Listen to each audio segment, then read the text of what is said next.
Hello, my beautiful Entre Abuelitas community. It is me, Liliana Montenegro, your storyteller, your chismecito comadre, your emotional support abuelita with the microphone. This show is our space to laugh, to heal, and to remember who we are, and to honor the wisdom that we carry with us. And remember that even if life is messy and we are running on cafecito fumes, there is always hope. So settle in because you know I come to you with a lot of heart. All of it, todo mi corazón. I am the voice that reminds all of my abuelitas out there that your story matters. You matter. Your healing matters. And yes, remember that also our abuelitas were always right. So are we. Don't forget that. On Entre Abuelitas, we celebrate our stories and our scars, our joys and the magic that we inherited from every single woman that had something to do in raising us. Remember that you're not alone, even when it feels like a telenovela. Sometimes it does. Welcome to Entre Abuelitas, and why not? Let's jump right into Lily Talk.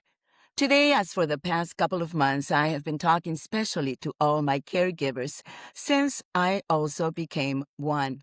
Now, mi gente, come close. Let's talk about it. Because, I want to tell you about Mom. Mom is finally doing okay. No more violent outbursts. She is now feeling a little bit more comfortable in her new board and care. But it all changes. So stay with me for the rest of the story. But you have to remember that today, this episode, more than anything, is dedicated to you, to all my caregivers out there who are going through it every single day, 24/7. So let's talk.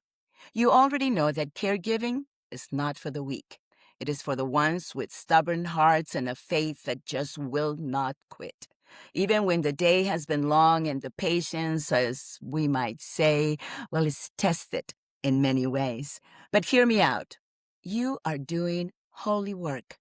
You are showing up where most people, believe me, they will never understand what it is that you are doing.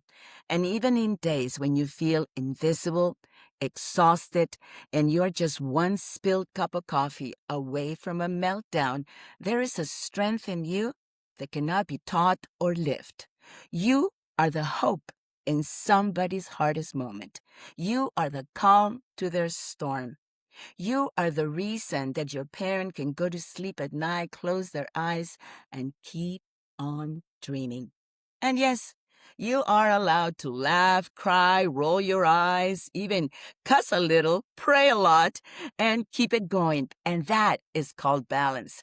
And I just want you to know that there is purpose in your presence because God sees what you are doing. He sees your sacrifice, and there is a blessing waiting for you just around the corner for every act of love that you give. In other words, you totally rock. And to you, we are dedicating this episode of Entre Abuelitas. And you know why?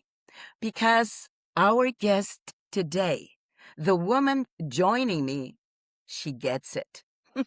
She really does. She understands healing, she understands resilience, and she understands the kind of love that stretches you and grows you. She has walked her own path of strength and transformation, and she brings a kind of wisdom that feels like, when somebody warmly touches you on the back and says, keep going because you are doing it better than you think. That's what she is telling us. And with all that said, well, why don't I introduce you to this wonderful woman who not only embodies truth, courage, oh, my Spanish is coming out, courage, but lots of corazon. She's an accomplished actress. Oh my God, you probably have seen it for years now on Passions, NCIS, The Hunger Games. Oh my God, so many. Go to IMDb and find her. She is a devoted mother. Absolutely. A trained psychologist and a healer whose work touches people far beyond the screen. She brings depth, intuition, and a lifetime of lived experience to every room that she walks in. I'm so excited for you all to meet her. Please welcome to Entre Abuelitas, my friend, our healer, the heart that reminds us that we can all rise again. Please welcome to Entre Abuelitas the amazing Eva Tamargo. Yay! How That's are you, mi amor? I'm good. I'm good. What a wonderful introduction. Thank you, love. Thank you. Oh, I'm honored ve- to be here. oh, no, thank you, because we have so much to talk about. But before we go any further, tell Yeah. everyone watching, Eva Tamargo, what is she about? And I know that the answer is not black and white. I know that. I already told you. I don't. I'm very nuanced. Well, I am an actor by profession, but I lost four of my brothers back to back, and so I delved into the healing community. I became a grief specialist, and so today I help others. I guide them through their loss as best as I can. And that's who I am today. I'm the mother of two grown adults. I'm still No, that acting, not as is. much as I used to. That's another None that's of us another are. that's another episode. Um, I'm not a grandmother yet. I'm a grandmother in many other ways, to my son's Right. dogs, to my stepdaughter's daughter, that kind of grandmother. Um, but I've been in those shoes of hospice and being the caregiver, the family caregiver, and I understand it really well. So I applaud you for doing this, by the way, Liliana, and it's a No, thank conversation that you. needs to be had much more often. It truly, truly does. Yeah. Just a little synopsis of where I got the idea to talk so much more about this is when I started getting more involved. And our Mhm. mother ended up in the hospital, then into a rehab facility, and ultimately in the board and care. But what really, really opened my eyes about the whole situation is the family dynamic. So Mhm. I want to ask you, but why do you think that caregiving hits the heart so hard? Well, there's a belief in the healing world where when the caregiving is appointed to family members, it's challenging. It's too much. It's a lot. That's why we hire a professional to come in and help us. It's really even the most selfless giving person will be challenged. It just is. It's really hard. It's difficult to witness your father or your mother getting older and debilitated as it is for them. And it starts to create tension within the family. And I think it's because we are all touched by it, which namely it's fear because you don't know what to do and you want to do it the Mhm. best way. You want to do it perfectly and you think everybody else is doing it wrong and you know better. So all those dynamics, pardon me, come up. But I think they also come up because like anything in life, when there are already wounds in the family, and Mm. then this starts to happen where somebody's in hospice or in terminal ill, whatever it is, all those wounds start to get triggered. And that's the Reader's Digest answer. It's that. It all And starts to come up to the surface. Yeah. And yeah, they all did. As a matter of fact, when it came time to be in the hospital and my mother, we had to make choices. Well, none of us had a power of attorney. And the hospitals demand that if you don't have the documentation, when then all children must agree. Well, what happens when you have five children walking into a situation where none of them love each other? And even if we do love each other, we don't know each other. So what do you do in a case like that? Well, Does it change? I think you mentioned something that's I always profess and say, which is what I'm doing now as somebody in their 60s and who knows how much longer I'll be around. You start to have those conversations as the parent, yeah, early on. I think that you can't avoid that. Those conflicts are going to happen no matter what you do. But I think if there's some kind of conversation that can be had, it needs to be had before the parent gets older and ailing. And not everybody has the desire, the tools, the heart, the compassion to achieve that. So there's always one sibling that That's starts to take the lead. I'm sure you know. I know. In this case, it became my sister and I. Okay. My mother lived with her for many years, but it came to a point that my mom needed more help than she could offer. And Mhm. at that point is when all the breaking up of the relationship started. Even with her, because we had to understand each other and the pain that we were each going through separately. Because we're Mhm. so different individuals. But tell me, how do caregivers protect themselves? What You, do they you have to do? you have to have self-care first. Always. I think that's the main thing. I think that you want to be Mother Teresa and be there 24/7 and be the hero don't. You need to do self-care. Just like when you become a parent, a mom, I always say, you need to take care of you so that you can be a better parent to those little kids. The same thing happens when somebody's dealing with an elderly parent like that. I think that's how you don't overextend yourself. That's how you don't start to create resentment with other siblings because I'm doing it all. Here's the thing. You have to, if you're, I know because I lived in it. I was one of seven. And Whoa! I was yeah, one of five. I'm one of five, yeah, yeah. now we're only my sisters and I, but I think there's always that one sibling that's going to feel like they do the most. Like Yes. and probably yes, but it's also self-appointed. True. And if you can separate that, I'm speaking to that sibling in particular, if you're watching and listening, you got to separate that control desire that you know best. And the only way to do it is yours, because that will not only free your tension and your stress, but it allows the other siblings to come in and do their part. If Hmm. you do all the work, then of course it's going to feel like, well, she's got it. Well, even if I do it, she's going to criticize me. That dynamic exists in every family, Liliana. It's not just you Oh. and I. Now, when you mentioned you were 7 at the time, and this Yeah. was on your mother or father or both that No, happened no, to I'm saying you? we were 7 siblings. Mhm. Yeah, what was your Eh, question? I think I misunderstood. did you took care of one of your No, parents or so both? so, as it happens in life, whoever's closest deals with the bulk of it. And I live in Mhm. California, my family's all back east. So Mhm. when my father was ill, I was constantly flying back and forth, and my feedback from my family members was more like, "Well, you just come in for a couple of days and then you leave. Well, you don't really put in the effort. Well, you should be here all the time." It's not said exactly literally like that, but it's implied. Of And I didn't, course. that's one of those things where either you receive it and you believe it to be true, or you take it as like they're hurt. They're going through a tough time because they deal with mom and dad all day long. I get it, but I'm not going to take it on because it's not an identity that I believe it is true. So, did I feel guilt because I wasn't there? No, because I know that I was a good daughter no matter what. And I feel that geography is not something that I can control. I happen to live here. They live in Miami. So that's where I was able to kind of like release it and let my sister do what she needed to do. And if she wanted to, there's also a lot of this too. A lot of identity gets stuck in there too. It's like you almost want to be the one that controls everything because you feel like if it doesn't happen that way, you kind of don't know who you are.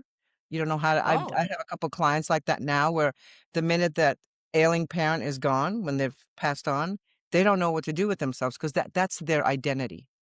So that's separate.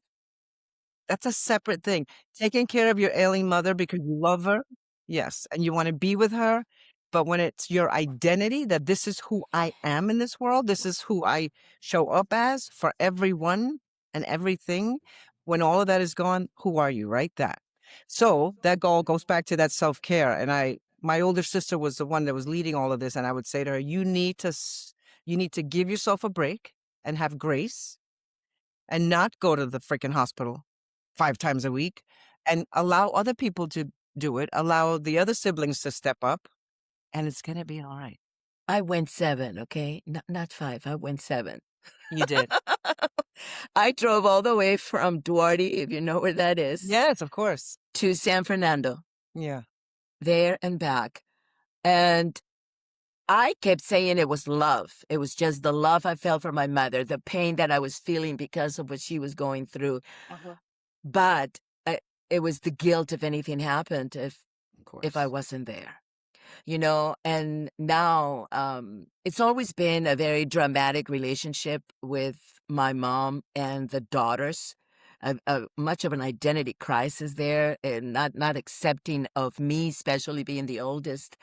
But now I find her, and I don't know if it has to do with the psycho medications that now she's getting, because Right. she's also got dementia, even though they are telling us now that she might be full on Alzheimer's, but she still remembers.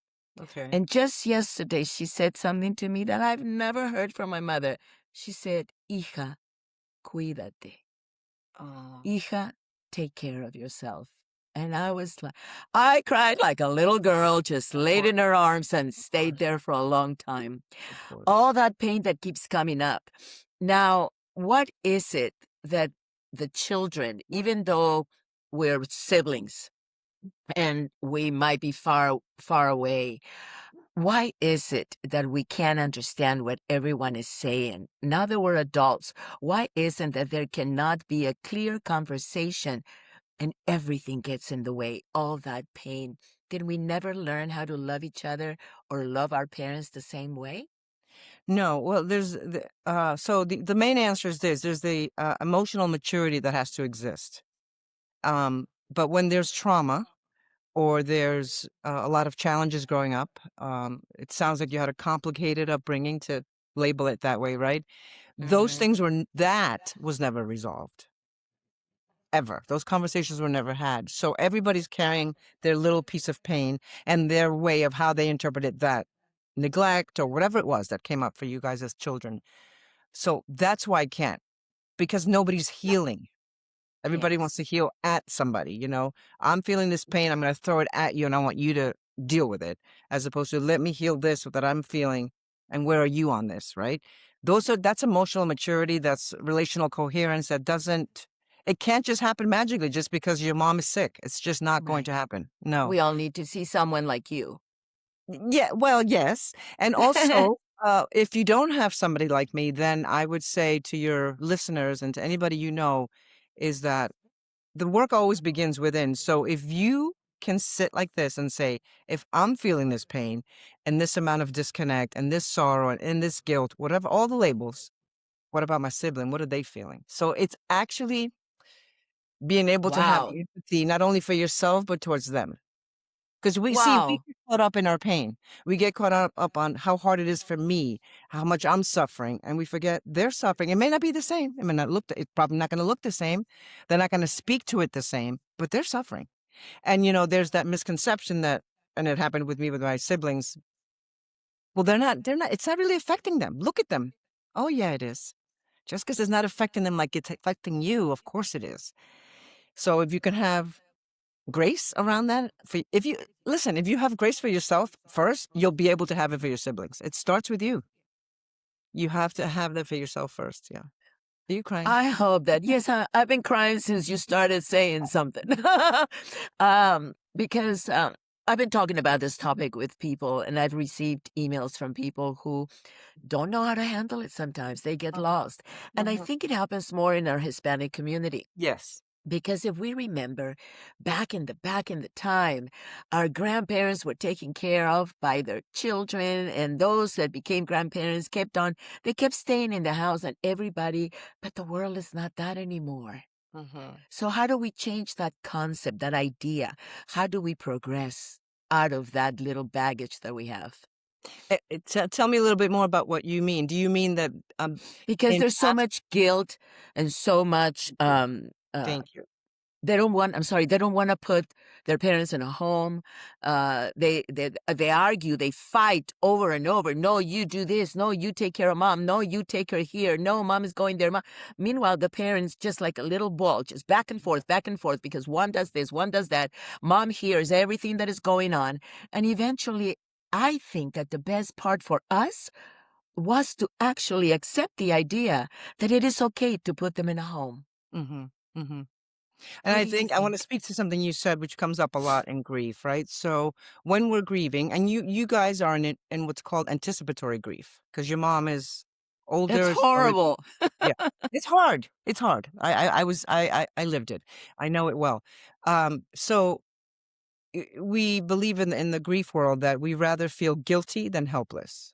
And let me elaborate on that. So Ooh. you rather say or feel, you know, if I don't go see her 5 times a week, some XYZ is gonna happen.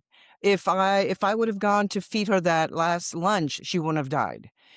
Because we have a tough time at accepting the randomness of death, that it just happened. She Mhm. died when she died.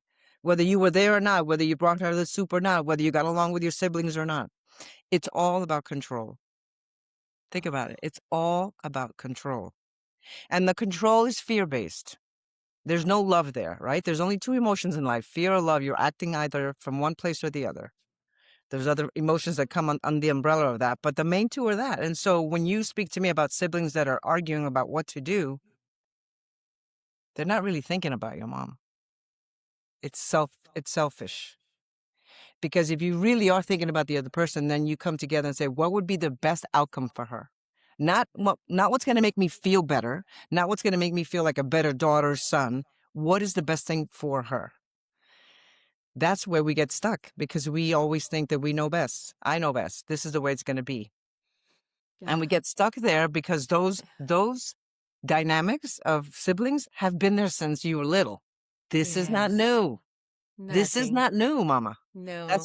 That's why us as Latino families, we're like, but I can't believe it. And we get all hot and bothered because that energy existed from day one. If we were Mhm. kumbaya and had these beautiful, deep conversations, yes, let's do what's best for mom. Let's all agree. You and I wouldn't have this podcast. Absolutely. So Now, you did mention something that is very important, and we need to remind people over and over again, and we will do it on the Spanish show, because don't forget, Entre Abuelitas en yes. Español follows. Okay. Um, you have spoken to your daughter about you I have. and your son. And my What son. was Yes. what was that conversation like? What made you start it, and where did it lead? I wanted to have it because I didn't have it with my parents, and because I'm in the field of healing and grieving, I thought, oh my goodness, this is something that is informational for me. Let me pass it on to my children. Now, did I think I was going to say something that was going to be so earth shattering that they're not going to shed a tear when I go? No, but it's having the conversation already puts them in ahead of the game, right? Ahead of the perhaps feeling guilt or perhaps feeling like they've done something wrong, right? So I sat them down and I said, I want you to know that eventually I will be gone. And I want you to know very specifically that I have lived a full life with all my trauma, with all the challenges, with all the shit that I've been through in my life. I've been We can say incredibly shit. grateful. Yeah. Yeah. And what? We can say shit. Oh, we can say shit. I wasn't sure. Yes. No, Well, it's because I'm okay. a big cursor. I didn't know. Um, I know. so yes. And they both kind of sat there, go, I know, mom, I know. I know that emotionally, maybe they weren't there yet. And they were in their 20s and now they're in their 30s, right? Because I Mhm. think that mortality and that conversation with life and death happens as you get older, but it also happens if you want it. Otherwise, you just don't talk about it. Like a lot of us, we Right. just leave it in the back somewhere. It's going to happen sometime, another time. And they both, I think, are grateful. But I'm glad you asked me that because I feel like I want to have it again. And I know Did I'm not. Here's what I want to make very clear to your viewers and your listeners. I'm not trying to control the outcome of what they're going to do. I just want them to hear from me before I go how I lived my life, how I felt. So when they are mourning, they can grieve my absence, but remember also, but mom had a great freaking life and she talked about it. They can grieve I'm not around cooking, but yeah, but she traveled, you see? So it's just about having the conversation. How they're going to deal with it when I'm gone, I don't know, but it's better than if I didn't have it. How's that? and what is it that you forgot to say? What do you mean? What is it that you forgot to say that you would like To to have the them? conversation again? Oh no, I don't think I have forgotten anything to say. I just think it's been 10 years. They were like Oh, 24, it's been that 21. long. Yeah, Yeah. so I want to do it again. Yes, because I've been doing this a Yes. long time. Yeah, I Oh, think I would probably speak more about them getting um having a better relationship with death and mortality. I would talk to them about that. Um, that's a whole other podcast about what I feel about how we yes. don't we say we're afraid to die, but then we're not really living a mindful life. We say that we don't want to get old, but yet you don't want to die. There's so many conversations about this that I love having, Oh, and it's very important to have. Evita, Eva, Evita. I love you. I've always Thank loved you. Not only you're a beautiful woman on the exterior, but we're having this conversation, and my heart has been touched from minute one because I am so pro talking to abuelitas and to their families about moving forward and you. remembering how important all this is. Not only talking to your children and asking questions and telling them how you feel and how you've lived and how you wish to die, Yeah. but leaving the proper documentation that will Yes. also make this so much easier for the children. That is so important. The question You of just DNR. you just said something so big, Mama, when you're talking to me about siblings and the conversations, the heated conversations that happen in those hospital waiting rooms and in the hospice don't need to be that intense if we just put all our ducks in a row. And it starts with us. It starts with us taking care of it. My kids know I want to be cremated. My kids know I love the desert or the ocean. There's no need for them to sit in front of my passing when I'm already gone and have to wonder on top of the grieving. That's the thing that people don't understand. You're going to hurt. It's going to be painful. That's what love costs you. It costs you that. If you love Yes. somebody, everything you love, you're going to lose, right? So if you love somebody, that's why we grieve. That's why there's nothing wrong with it. That's why I tell everybody, grieve, cry, do whatever you need to do. That means you loved. But I don't want anything to be added to that if I can help it. And how I can help it, the only thing I can control is say, this is what mom wanted. This is how she wrote it. And that's what we're going to do. Yeah. And then we don't have to like have the argument. Now, besides all the documentation and the talks and all of that, um, where do you, as a trained psychologist, see Yeah. faith, spirituality? How does that come into play? I'm so glad you asked me that because somebody came up to me. I mean, people follow me on social media, and this gentleman came up to Oh, me. that's another thing I wanted to ask you, but I have to write it down so I won't forget. Yes, go ahead. He was talking to me about, he said, I'm so grateful that you're out there helping people. I'll make it short. And he said, oh, Yeah. my friend's mom just passed. And then he proceeds to tell me what he told her. And of course, he's told her everything you should never say to somebody who's grieving, but I let him finish. And he's a very spiritual man, very, very religious, very into his ideology of whatever it is he follows. I get all that and I respect it. All I said to him, I said, you know what? They can coexist. You can have an intellectual conversation about what loss is and death and still have faith in God. They're not mutually exclusive. So that's how I approached it. And he's like, no, I said, because if you give her that as an out, then you take away the very crucial need that she has to have to grieve. If you make it that she is somehow supposed to be feeling better because there's a higher being or that she's going to go to, you miss out.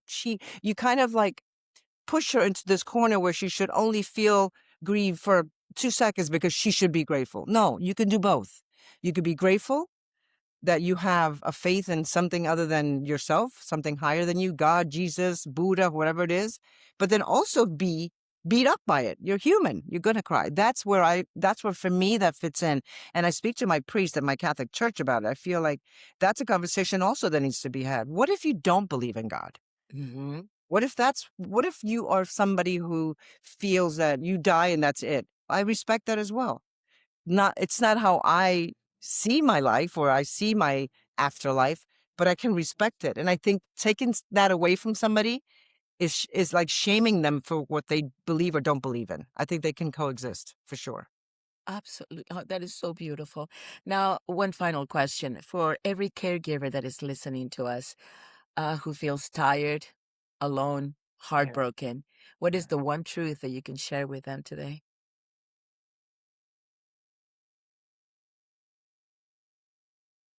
My first answer was that it's all fleeting. My first answer is that you're not stuck, that you're not here forever, that it's just a moment.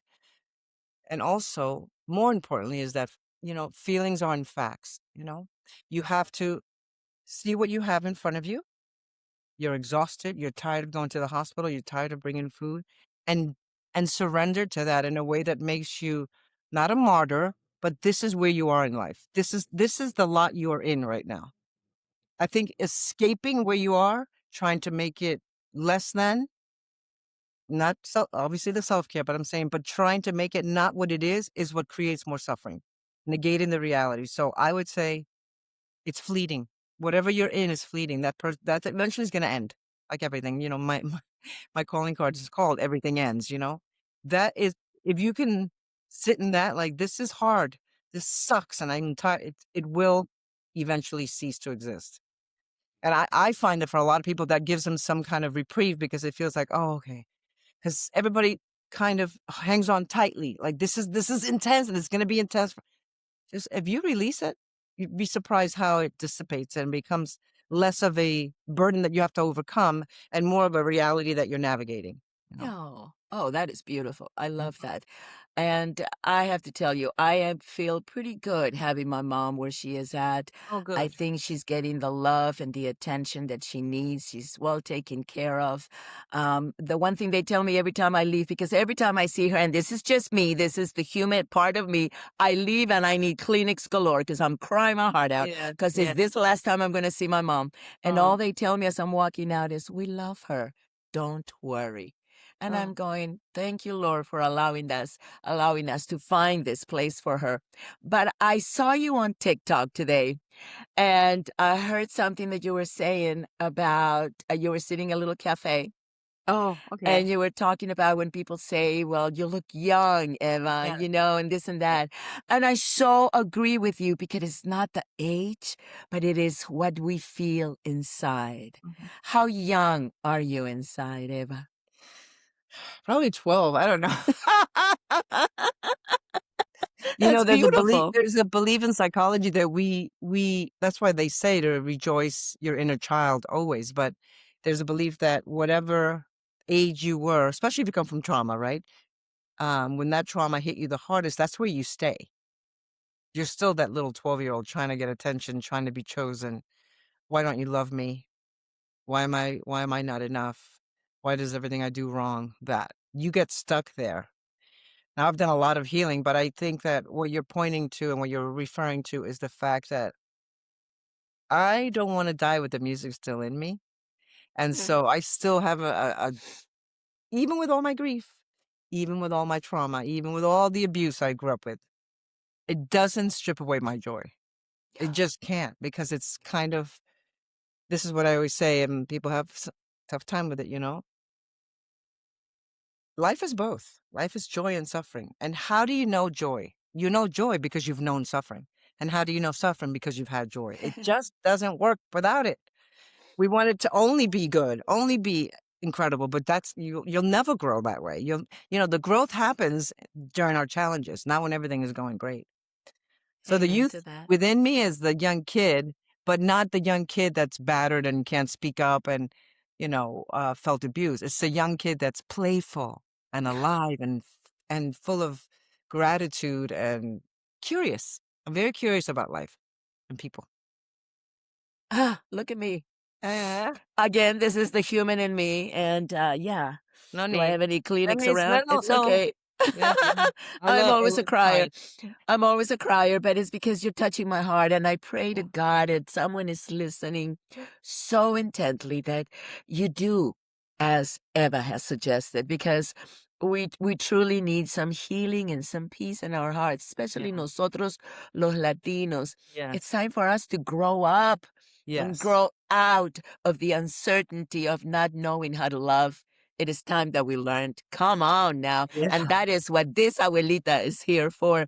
Eva, one last word of advice to everyone listening to this amazing topic that you're going to have to come back. Please, you're going to Okay, have all to right, come for back. sure. Okay. We're going to talk about something else the next time, but what can you leave us with? I'm going to leave you with this because I think it's the main thing that we all struggle with, right? Which is grief, loss, challenges are not for you to fix it. There's nothing to fix. When you cried just now, I'm not going to fix your crying. When somebody's grieving for a loved one, I'm not going to fix it. There's nothing to fix. There's nothing wrong. So I leave you with that. It's just a challenge. There's nothing wrong with you. It's a No, human experience, man. totally. Totally. Yeah. I am the number one buyer of Kleenex in this country. Well, I might be right behind you. All right. Right. Listen, I still remember us working on, and all of you listeners, if you pay attention and look us up on the novela No Me Hallo that was Oh my made God. for Univision about You 20 years ago. You were ahead of the times, because it was like it wasn't it a web series or It what was a was web it? series, a web Yeah, novela, or something yeah. like that. But it's amazing to still stay in touch with beautiful people like you. Thank you. Thank you so Of much, my course. friend. My Thank pleasure. you for your wisdom, your softness, your fire, and the way that Uh-huh. you show up for people, even when your own cup is running low. Thank you for the love that you pour, the healing that you offer. and the emotional heavy lifting that most folks don't even see, because I know that being a healer to others, you need your moment of peace also. But we feel it and we honor you. You are Thank you. doing work that is tender, tiring, and transformative. And you do it with grace, humor, and that little spark that makes people breathe easier just by being around you, my little beautiful Eva Tamargo. So Thank you. from me, from Entre Abuelitas, and from every caregiver who needed this conversation today, gracias, mujer, De mi nada. linda cubana from New York. We Exactly. love you, we Thank you. appreciate you, and we are better because you are here. Thank you. Means a lot. Muchísimas gracias. And to all of you, my Entre Abuelitas community, before I go, well, let me leave you with this little note. Even if you are in the middle of caregiving, family, drama, exhaustion, and all the emotional gymnastics that life demands, don't forget yourself. Love yourself above it all. Not in a cute Instagram way, but in a real way. Do something for you. Choose rest, boundaries, and compassion for yourself. Remember, we cannot pour out of an empty cup. So take a breath, take a moment, and take your power everywhere you go. You are allowed to choose yourself. I love you. I see you. And I'll meet you right back here next time on Entre Abuelitas. Until then, buenas noches. Good night.